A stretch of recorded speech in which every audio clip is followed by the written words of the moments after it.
I would like to point out a few things. First of all, a delegation, I was part of a delegation that left to Washington, D.C. to attend the Caribbean and Central American Energy Summit that was hosted by Vice President Joe Biden in the U.S.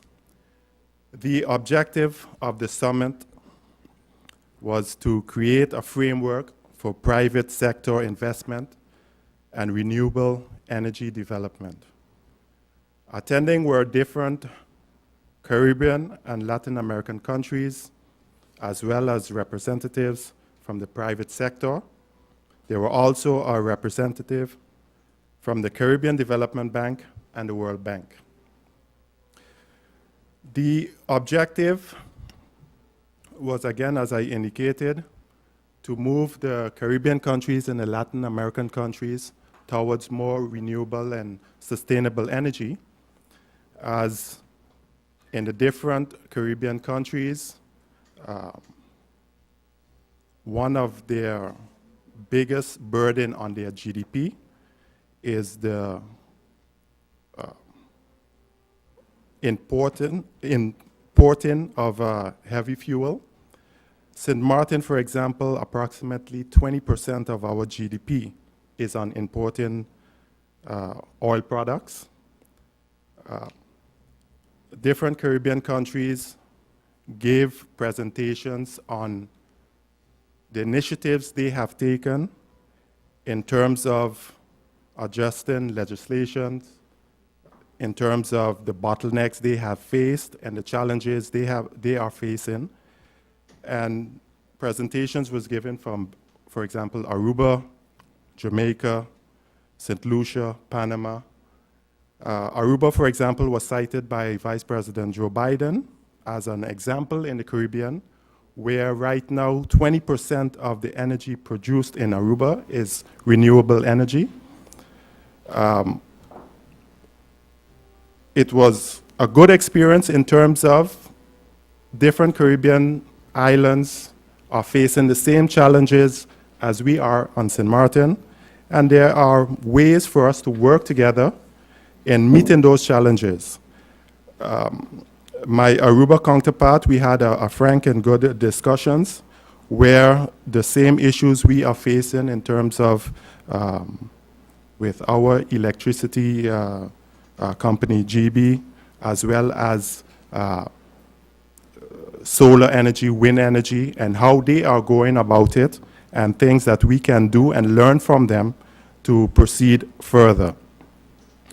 There was a representative, as I indicated, from the Caribbean Development Bank and the World Bank.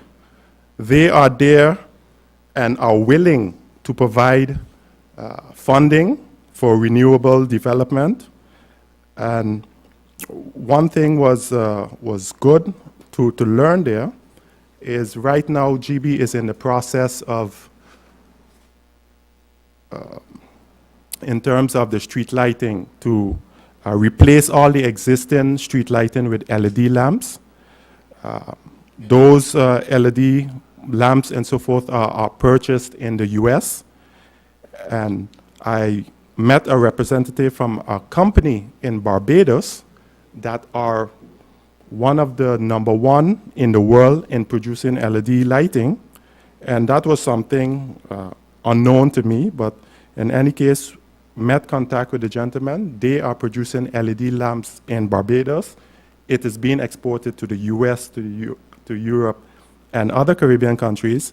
And that's opening for us to make contact with that company. And we could see if there is savings to be made. Instead of purchasing LED lamping from the US, we could purchase right here with a stamp on it, made in Barbados in the Caribbean. We have a national energy policy on St. Martin. So now the challenge is to look for ways in where we could implement that policy and move towards renewable energy. It's had been indicated time after time. We have abundance of sun and wind on St. Martin, and this is something I'll be working on in the coming weeks and months to see if we could get a project moving forward where that is concerned. So it was very informative, met different leaders from different Caribbean islands facing the same challenges. Some of them has made tremendous progress in that area, and St. Martin definitely could learn from that. I guess the Prime Minister, he headed the delegation there, and he would have some comments, I'm sure, to indicate on what was learned there in that summit. The second leg of my trip was to New York and to Miami. In New York, we visited a waste-to-energy plant. As everyone is aware of, we have been facing some challenges as it pertains to the landfill. The company in New York builds, operates, and owns approximately 44 plants, 40 in the US and 4 outside of the US in terms of waste to energy. We received a tour of the plant, saw the whole process, how it's done from the tipping of the garbage, the incinerating of the garbage, and the producing of electricity. 3 years ago, that company visited St. Martin a couple of times. They toured our landfill. They know the challenges we face, and they are very interested in working together with St. Martin in building and operating a waste-to-energy plant. One thing I want to make clear is in the discussions with that company, it was indicated that if agreement is made today, before that plant is operational, we are 3 years further. 3 years further. So it's not that we can make a deal today and in 4 months we have a plant up and running. That is not the case. In the meantime, there are measures that can be taken to mitigate, because the lifespan of the landfill is long overdue. The lifespan of the landfill was until 2008. We are in 2016 right now. There are different options. One of the options we are exploring right now is recycling. I mean, if we could recycle 30% of the waste going to the landfill, that's a reduction of 30%. Number two, what we can do, we can compact the garbage, bundle it, wrap it, store it, and when the facility is in place, that is fuel for the facility. So instead of dumping garbage on the landfill, we can, in the interim, compact the garbage, wrap it, store it until the facility is completed, and then that garbage is then used as fuel to continue producing the electricity. It was a good, frank discussion. We are busy now with our MOU, and as soon as we could come to agreement, it is my intention, and I don't want to speak for the Prime Minister, but I'm sure it's his intention as well, as we both attended the discussion, to move forward with the waste-to-energy facility as soon as possible. The other plant we visited was not by that company, but by a different company, was in West Palm Beach in Florida. That was the newest facility constructed in the whole of North America. It was completed in July 2015 and became operational. One thing I could say, when we was driving to the facility, you would never think it's a waste-to-energy plant. You would think you're driving to a 5-star resort. Well-kept landscaping, nice building, and they use the same technology, incineration of the garbage. They incinerate approximately 3,000 tons of garbage per day. So in a month, what they incinerate is what we produced in 1 year. And again, they indicated the whole process they went through in reaching that.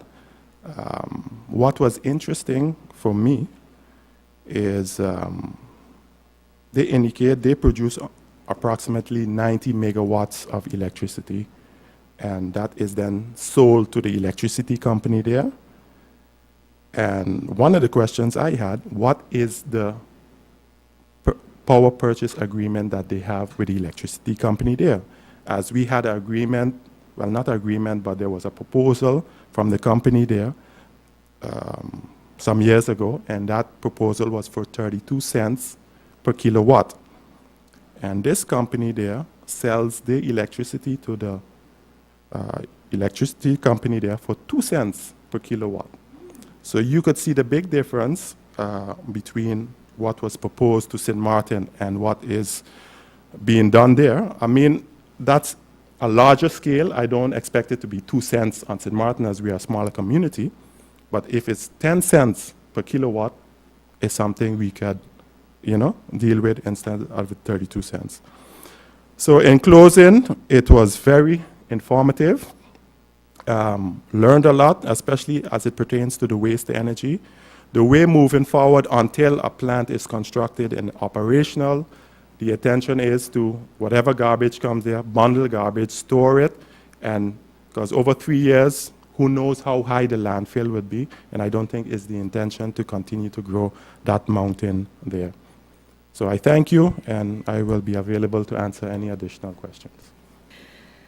First of all, I'd like to make a few announcements. The Department of Sports is holding its second annual Sports International Seminar on May 13th, upcoming, at the University of St. Martin. The motivation for this is to be able to empower local sports governing bodies with the department's plans and commitments that we have to development of sports.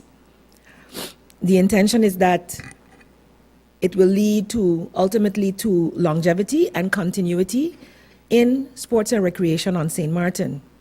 Based on the information that they had received from last year's informational seminar on May 28th, from the local sports governing bodies, it was decided that they would focus on dealing with these specific topics that had come up. Number one, filing taxes as an association or a nonprofit organization, the procedure for bringing athletes and coaches to St. Martin for events, tournaments, or trainings, the procedure when requesting government-owned, the usage of government-owned sports facilities, as well as what is expected from associations and federations before and after they have received incidental or structural subsidy from the Department of Sports. These were all very pertinent discussions that had been had last year, and as such, the Department of Sports has organized for several presenters to be at this seminar, namely from the Department of Sports itself, from the Immigration and Border Protection Services, Inspectorate of Taxes, from the Foundation Upkeep Sports Facilities, from the National Sports Institute, as well as an accountant, Mr. Angelo Brazzo. So all sports entities that have received the invitation, of course, and all those who may not have, via whatever circumstances, are reminded that on Friday, May 13th, there will be that meeting, that seminar at the USM. So I do encourage them all to come out in order to facilitate all requests that they make and to facilitate the ability for us to promote sports and recreation here on St. Martin.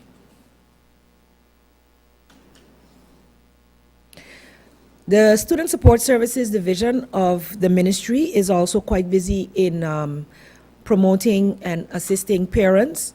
One of the goals of SSSD is to help keep parents, families, and the community involved, enabled, and empowered. If every child must learn, then every parent, family, and community must be part of this process. During 2016, SSSD is continuing with its community education workshop initiatives. They have planned and will be facilitating 3 parent education workshops throughout this year. The first is scheduled to take place on June 1st. These workshops are being held with the outcome in mind of having a better informed family working together in the best interest of the child. Parents will be able to, during these workshops, acquire or increase their knowledge in various subject areas affecting their children and the families. They will receive pointers, tips, and tools on how to deal with particular challenges. All these workshops will be held at the University of St. Martin from 7 to 9 p.m. Refreshments will be served as well to those in attendance. So the first, as I stated before, will be June 1st upcoming, the second tentatively for September 7th, and the last November 2nd of 2016. Some of the topics to be covered are peer pressure, the effects of nutrition on learning and behavior in children, as well as gang activity. So I do encourage parents to look out for these announcements. As I mentioned before, the first is on June 1st.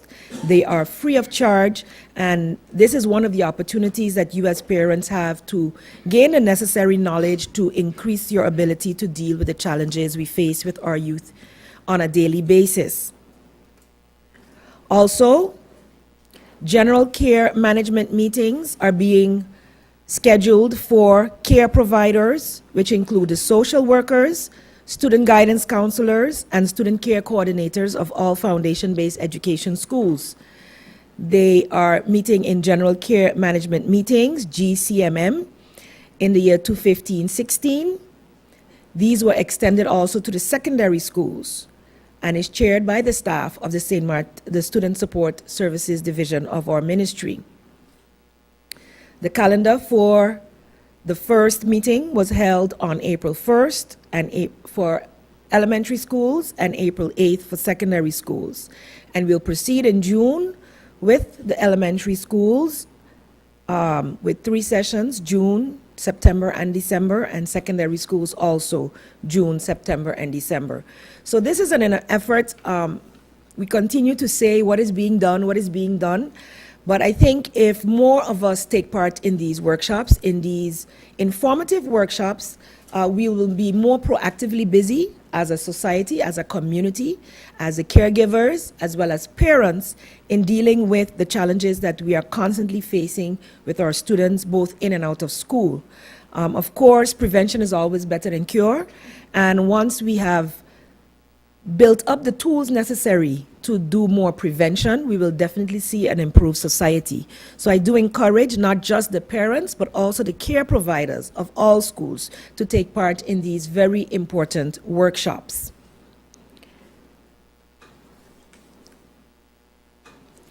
As has been reported in the news already, but I would just like to emphasize the importance of the eye exams and glasses that have been given out in the past 2 days and for the last time today, May 9th, 10th, and 11th. This required a lot of collaboration between the Ministry of VSA and our ministry, as initially when Minister Lee and I sat and discussed this topic, it was mainly geared at addressing the issues of our students who may have vision problems which necessarily would affect their learning.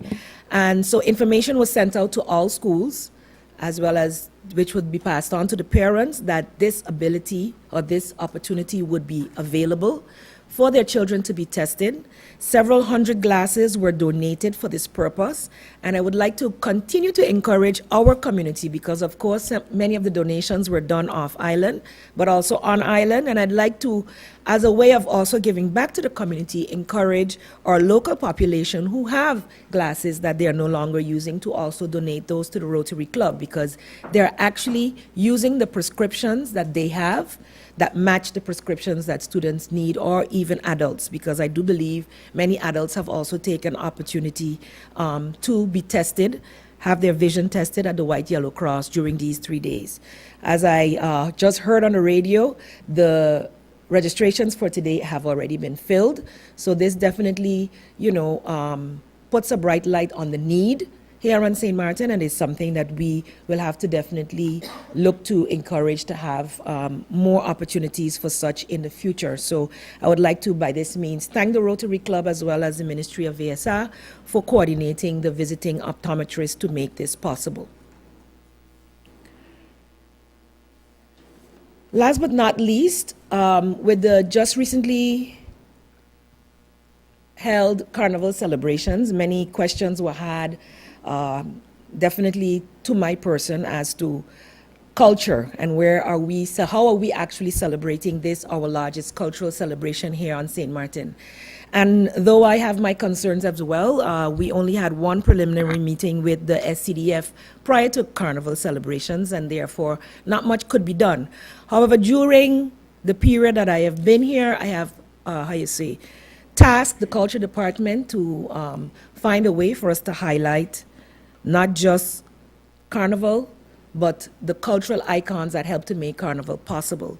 And so they were able to come up with the originators of the idea, and therefore the Ministry of Education, Culture, Youth and Sports, via the Culture Department, will be honoring the icons of Carnival on St. Martin. Many don't know the history, so I will leave the major information for when we have that on Friday, but we will be honoring them on Friday upcoming, right here in the Claude Wattier Legislative Hall, for being the initiators. And it all started with the former Lieutenant Governor, the late Lieutenant Governor Renier van Delden of the Windward Islands, who, attentive to the sentiments of the population of St. Martin, recognized and saw the hunger of the people for such a celebration, and charged then, many know, Mr. Jocelyn Arundel, who traveled to St. Thomas along with Alexi Arnell, who was then Chief of Public Works, and Johan Dijkhoff, who was then Chief of Finance, and they were sent on a mission. And what they brought back is what we now celebrate, is what started as a baby, right over there where the library is right now. And we are honoring the late Renier van Delden as the initiator. The last living Jocelyn Arndell, ones that actually went back and forth and helped to birth the idea here on St. Martin, as well as those first 8 booth holders. Whether they have passed on or not, we would like to honor them for having started this celebration here on St. Martin. And with doing so, we hope to make it quite obvious to the population that we do want to bring back more of culture to our celebration, and as such, we are organizing meetings with the SCDF, and will work on a service level agreement which would ensure that the cultural aspects of Carnival are maintained. And though we do expect that changes happen, that is natural, that is normal, we would like to see that we're proper behavior, morality, and that we do not become accepting as a society of things that we know that is not necessarily what we consider a part of our culture. So these discussions will be had. The positives will be highlighted, of course. Many people do enjoy much of what takes place during Carnival, but again, part of our history and cultural heritage must continue to be highlighted during these festivities, and that will be our priority moving forward. Of course, we do know that with everything that we try to push forward, it will have a cost attached to it, and many have questioned that the marketing funds that have been given or will be given from government, I'm not even sure if they received it as yet, that these funds do not come from the education or cultural department. So of course, in promoting culture, we will definitely have to step up to the plate financially as well. And so therefore, in setting our 2017 budget, I am hoping that we will be able to do so. So we look forward to these discussions and to honoring our Carnival icons right here on St. Martin this coming Friday. Thank you very much. Mr. Myers, regarding your trip to the waste management plants, the 2 plants, one in New York and one in Florida. You said government is busy preparing an MOU with the one in New York, but then you mentioned that Florida, the price per kilowatt for electricity is much cheaper. Can you tell me if this is the same company in Miami the former government visited? Thank you, Bibi, for your question. The former government visited a plant in Port St. Lucie or something like that in Florida. This one was in West Palm Beach. And the difference between the plant in New York and the one in Florida, the one in New York is a company that finance, builds, operate those companies. It's a proven technology. The plant in West Palm Beach, that is the newest facility in North America, but that was like a government, a municipal of West Palm Beach, and they put out bids, and a company built the facility. But just like how you have VROMI department here, the government department is operating the waste-to-energy facility there. So again, the one in New York is more a proven technology, number one, and it's a company that will finance, build, operate the facility. Thank you for that additional information on that topic.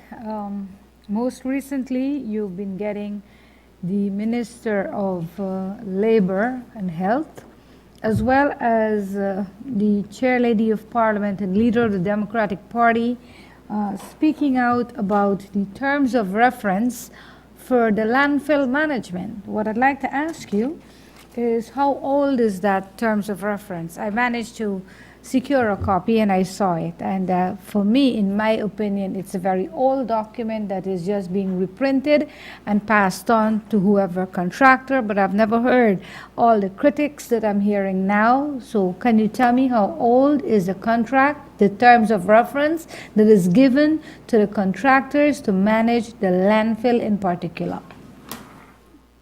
Well, I would have to look into how old exactly the terms of reference is. I could get that information for you. But then, as you indicated, it's probably the same terms of reference that was used for the previous contractor that was managing the landfill. So again, yeah, we are in an election cycle.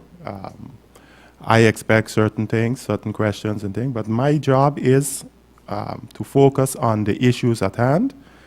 If there is issues at the landfill, to come with solutions to remedy those problems.